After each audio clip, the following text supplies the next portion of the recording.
नमस्कार, मैं संदीप तिवारी। आप देख रहे हैं समाचार निर्देश। आज हमारे साथ स्टूडियो में उपस्थित हैं ललिता मल्हान जी, जो कि सेवा एनजीओ की संस्थापक हैं।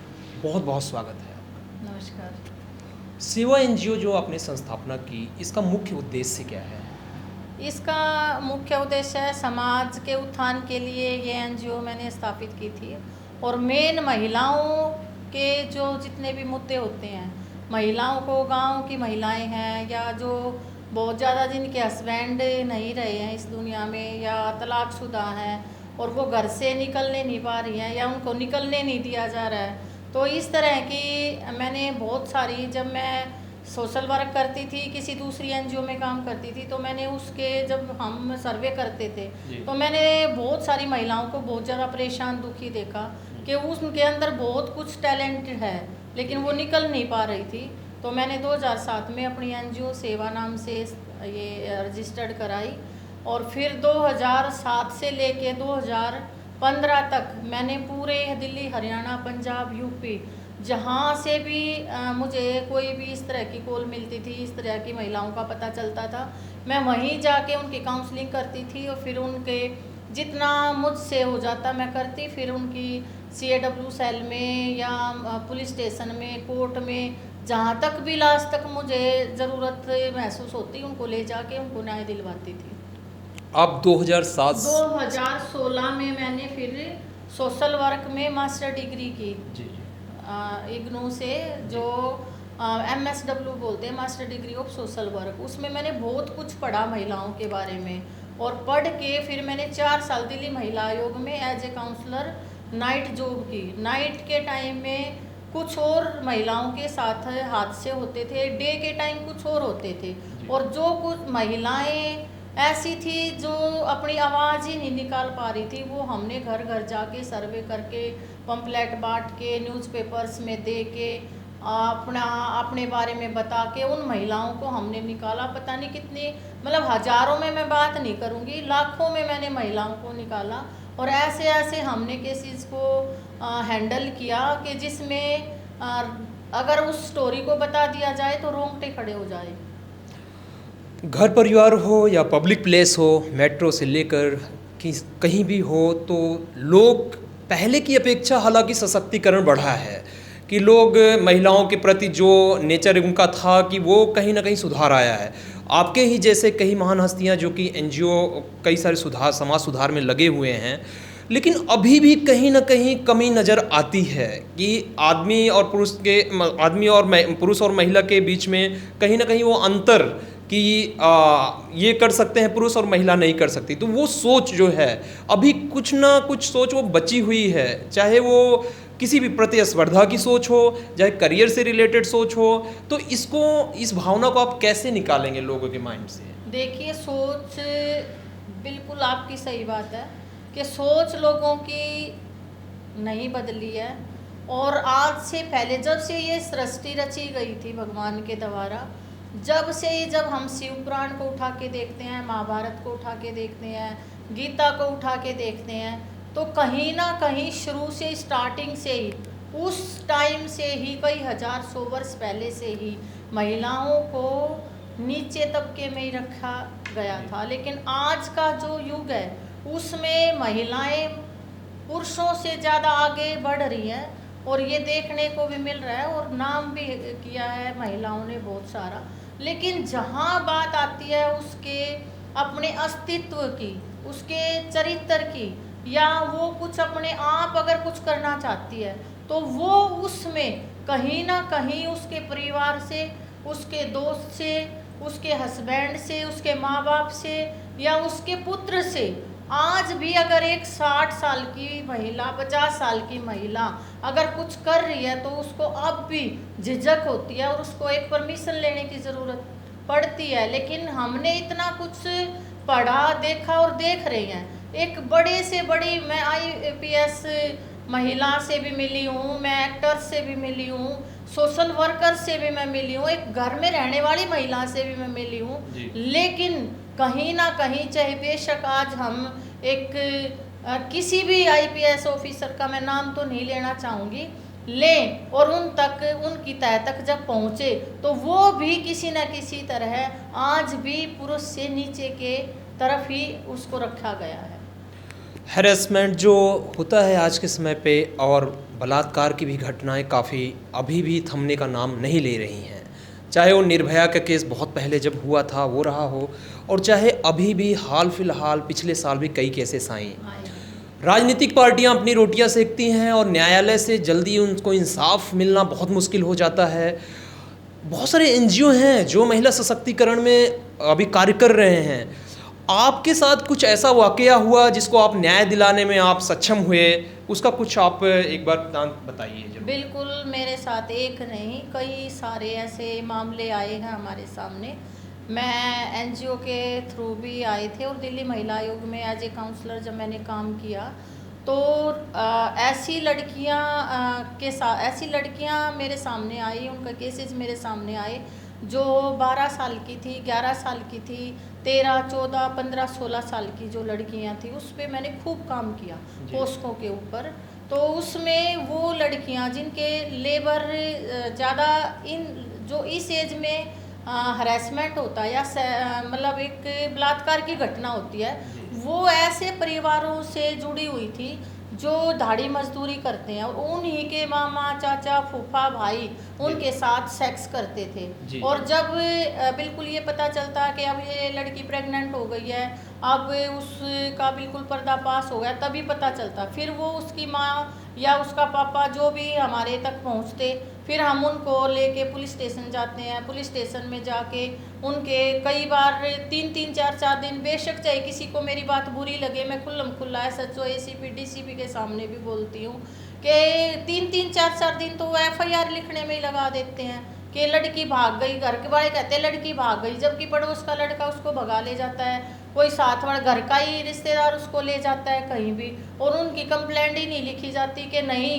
अभी देख लो आ जाएगी। 24 घंटे में FIR होती है। जब तक उस लड़की को लेके आते हैं, फिर पुलिस स्टेशन में लेके आते हैं, उसकी काउंसलिंग करते हैं, फिर उसको पोस्को केस लगता है, फिर 164 के बयान होते हैं। लड़की को इस तरह मोटिवेट, उसका माइंड मेकअप कर दिया जाता है कि आपको मम्मी पापा के साथ नहीं जाना, अगर जाओगे तो वो आपको मार देंगे। आपका कहना कहीं ना कहीं ये है कि कहीं ना कहीं समझौता करने पे मजबूर किया जाता है। बिल्कुल मजबूर किया जाता है, चाहे वो घर पे हो। अगर कोई किसी बड़े अधिकारी ने, बड़े नेता ने या किसी बड़े ऑफिसर के लड़के ने अगर उस लड़की के साथ बलात्कार कर दिया तो उसको तो बिल्कुल ऐसे तोड़ मरोड़ करके लड़की के ऊपर या किसी और के ऊपर ही थोपा जाता है। FIR जो लिखने की आपने बताया शिकायत, ये बहुत जगहों पर सुनाई पड़ती है। इस पे कानून प्रणाली अच्छा काम नहीं कर पा रही। सरकारें आई गई, पहले कांग्रेस, अब केंद्र सरकार की भी बात करें, 10 साल भाजपा का भी शासन, लेकिन कहीं ना कहीं ये FIR में जो लिखी नहीं जाती FIR, तो इसके पीछे मतलब क्या मंशा रहती है। और मैटर को जो दबाया जाता है, तो यहाँ पे महिलाओं को प्रशिक्षित ज़्यादा करने की ज़रूरत है या फिर उनके अंदर ये चेतना लानी है कुछ कैंप के थ्रू कि आप में भी हो सकती है, जैसे आपने बताया कि उनको कहीं ना कहीं प्रेशर दिया जाता है कि घर में ही कोई अगर कोई बलात्कार कर दिया तो इज्जत बचाने के लिए उनको दबाव दिया जाता है कि मैटर को सुलझा लो। तो मैटर को सुलझाए ना, इसके लिए महिलाओं को आगे आना चाहिए, लेकिन वो करें तो करें कहाँ शिकायत। देखिए, महिलाएं इतनी डरा दी जाती हैं या डरी हुई होती हैं कि वो पुलिस स्टेशन में पहली बात तो जाने का ही नाम नहीं लेती हैं। जब वो पुलिस स्टेशन में जाती हैं, हमारे सामने हादसे हुए हैं ये, उनको जो आईओ मिलती है या मिलता है वो उनसे इतनी गलत तरीके से बात करते हैं और इतना उनको धमका के इतना डरा देते हैं कि वो जो बात अपना कहना चाहती है वो उसको भूल ही जाती है और वो 2-3 दिन चक्कर काटती है, चौथे दिन वो कहती है कि हमें कंप्लेंट करानी ही नहीं है। जबकि जो हमारे हत्थे चढ़ जाती है, जो हमारे पास आती है महिला या हम उसके पास पहुंच जाते हैं, हम उसको इतनी रेडी तैयार कर देते हैं, इतना उसके अंदर हौसला भर देते हैं कि नहीं तुझे पीछे नहीं हटना है, हम तुम्हारे साथ हैं। और वो वहाँ तक पहुँचती हैं और समझाने का, काउंसलिंग करने का, उसके साथ रहने का, एनजीओ का, किसी सामाजिक अच्छे पर्सन का बहुत ही साथ होने का बहुत ही ज़्यादा फ़ायदा होता है। जरूर, आपकी बात से मैं सहमत हूँ कि एनजीओ का एक गर्व होता है आजकल महिलाओं को भी कि हाँ हमारा साथ एनजीओ देगी, और बहुत सारी संस्थाएं दे भी रही हैं, उसमें भी आगे बढ़ चढ़कर आपकी संस्था भी काफ़ी महिलाओं को सहयोग पहुँचा रही है। असुरक्षा जैसे होती है कि सेफ्टी नहीं है, हरासमेंट की डर से भ्रूण हत्या को भी बहुत बढ़ावा मिलता है कि आदमी सोचता है कि एक बालक बालिका में कि हाँ बालिका होगी तो आगे बहुत सारी कठिनाइयाँ होंगी। केंद्र सरकार को क्या आपको नहीं लगता है कि इस पे बहुत ज़्यादा जोर डालना चाहिए, क्योंकि भ्रूण हत्या तभी रुकेगी क्योंकि लोगों के मन से डर खत्म हो जाएगा। अगर ऐसे ही रैप की केसेस आती रहें तो आपको लगता है कि भ्रूण हत्या को यही बढ़ावा देती हैं ये अपराध केसेस जो होती हैं? बिल्कुल, भ्रूण हत्या पे रोक लगी हुई है। हर हॉस्पिटल में लिखा हुआ है कि यहाँ पे लड़के लड़की की जांच नहीं होती है, लेकिन आज भी समाज के अंदर, इस सोसाइटी के अंदर आज भी लड़का लड़की की जांच लुका छुपी हो रही है। और कहीं ना कहीं इसमें सरकार का और जितने भी हॉस्पिटल्स हैं उनका बहुत बड़ा इसमें योगदान रहा है। और वो खूब अच्छे मोटे पैसे लेकर वो जांच करते हैं, फिर उसको भ्रूण को गिराते हैं। रही बात रेप केसेस की, सरकार बिल्कुल भी इसमें सख्ताई नहीं कर रखी है। सरकार ने कभी ना कभी कहीं ना कहीं इसमें सरकार का ही मैं दोष दूंगी, समाज का दोष मैं बिल्कुल नहीं दूंगी। क्योंकि जब भी रेप केस होते हैं, अगर एक बार अच्छी सख्त सज़ा सुना दी जाए तो कोई भी रेप करे ही ना। और जब रेप हो जाता है तो उस महिला को, उसके परिवार को पैसे दे के, पैसे का लालच दे के या किसी भी चीज़ का लालच दे के इसकी ज़िंदगी खराब हो जाएगी, इसके कहीं रिश्ते नहीं होंगे, समाज में तुम उठने बैठने लायक नहीं रहोगे। तो इस करके 100 में से 95 केस तो दबा दिए जाते हैं, 5% कुछ आगे आते हैं। लेकिन अगर सरकार उस पर सख्ताई करे तो ज़रूर इस पे रोक लग सकती है। कई सारे दबाव भी डाले जाते हैं, सामाजिक दबाव जैसे होते हैं कि पर्दा।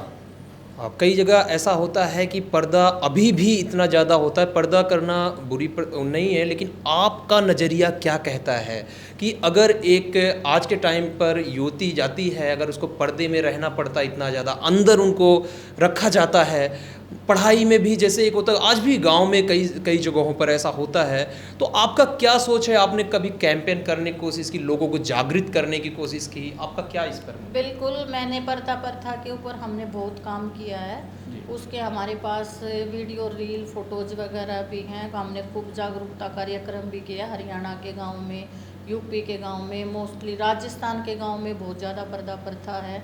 तो जहां भी मैंने 2-2, 3-3 साल उस एरिया में काम किया, तो हमने वहाँ से जहाँ तक हमारी पहुँच हुई, हमने पर्दा प्रथा के ऊपर बिल्कुल रोक लगाई और उन लोगों को समझाया।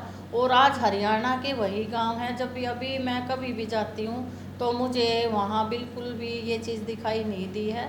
और जो जेठ देवर ससुर इतना लंबा पल्लू टांग के और फिर वो बेचारी काम करती रहती थी, आज उनके सिर पे भी चुन्नी नहीं थी।